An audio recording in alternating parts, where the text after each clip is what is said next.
Hey, what's up guys? How's it going? It's been a very long time since I made a watch video. Um, to be frank and honest, I just really haven't had the time to do that. I had a newborn. I have a daughter, because that's what's been preoccupying me for the last year and a bit. I've been very blessed with a healthy baby, and everything else has kind of taken a back seat, including watches, right? So here I have my grail and maybe my exit watch, right? My Patek 5711J, and I recently switched out the strap. I have on now the rubberized strap. It originally came from this when I purchased it from the previous owner, a brown leather strap, really great. But it's summertime, and I decided to put on the rubberized strap. And to be quite frank and honest, guys, it was a real pain, right, to change the strap. It was my goodness, it was just so difficult. And I don't think this watch was designed for its users to change the strap. I think the intention was for you to bring it into the authorized dealer to get it changed by a certified watchmaker, because it's just the screws are so small. I mean, it's really these two over here. Yeah, these two screws over here, and there's one over here, right? So it's like really, really small.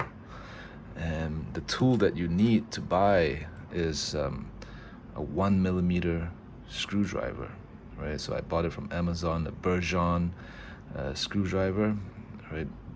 Pay a little bit more. Bergeon's a reputable brand, and my goodness, it's just such a pain, right? So those screws right there, I was just really afraid of damaging those screws. The others were okay, and God forbid that you you drop these screws in a carpeted, on a carpet, you're not gonna find it. So be really careful when you if well, I had to be extremely careful when it came to making sure that I didn't lose those screws and damage the screws. It was just such a pain, but I feel that it was something that I kind of had to familiarize myself with in order to fully enjoy owning this watch. To be honest, I bought it a couple years ago with the intention to sell it for a bit of a profit, but I think with the birth of my daughter, I'm just gonna keep it. I'm really fortunate and blessed enough to have acquired this piece, and I'm fortunate and blessed enough to own it, right? To actually own it and use it and play around with it, right? Switching out the straps. I have 4 straps for it, right? Brown and black. So I got the brown leatherized strap, I got the black leather strap, got a brown leather strap, and I have it on the black rubber, which is really great. It makes it a lot wearable, a lot more casual compared to the leather strap. So I really enjoy playing around with the straps, and now I think I can wear it a little bit more.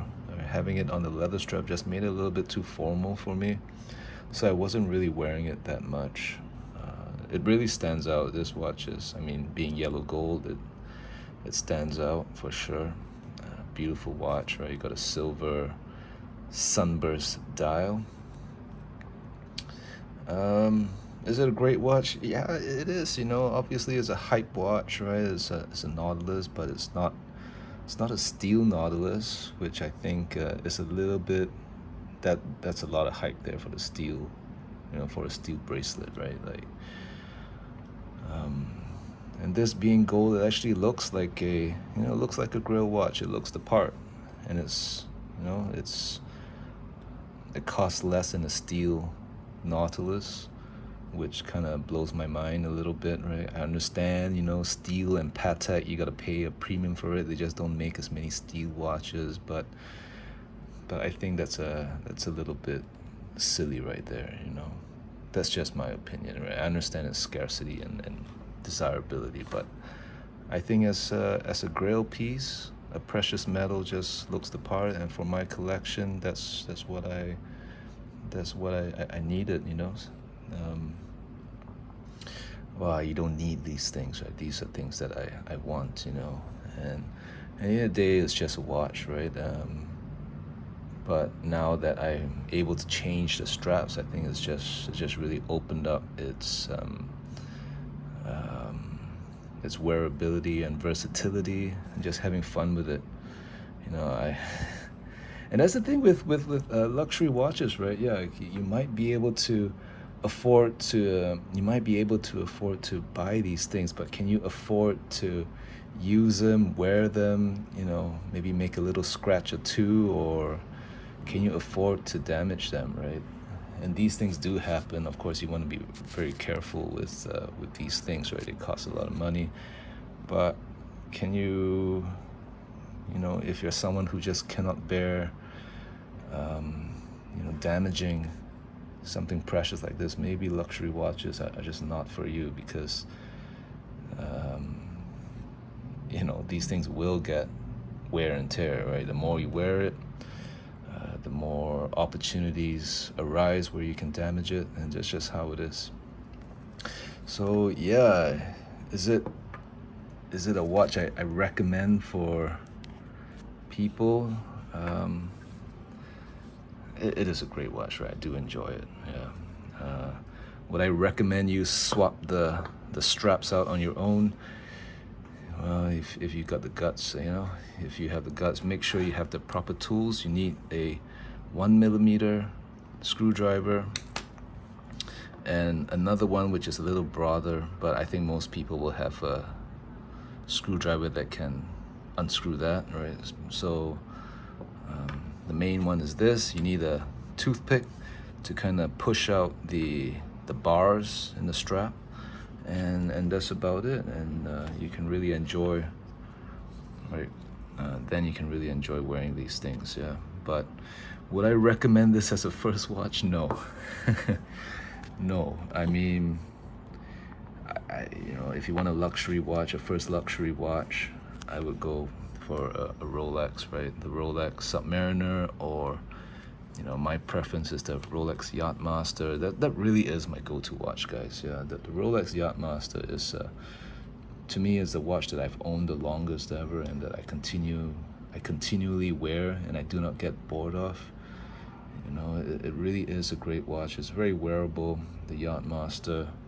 The proportions are great, and it's totally worth the money, I think, for a sports Rolex. Yeah. You know, me talking about the Rolex Yachtmaster when I have the Nautilus in front of me is a testament to how great that watch really is, right? And I honestly prefer it to a Submariner.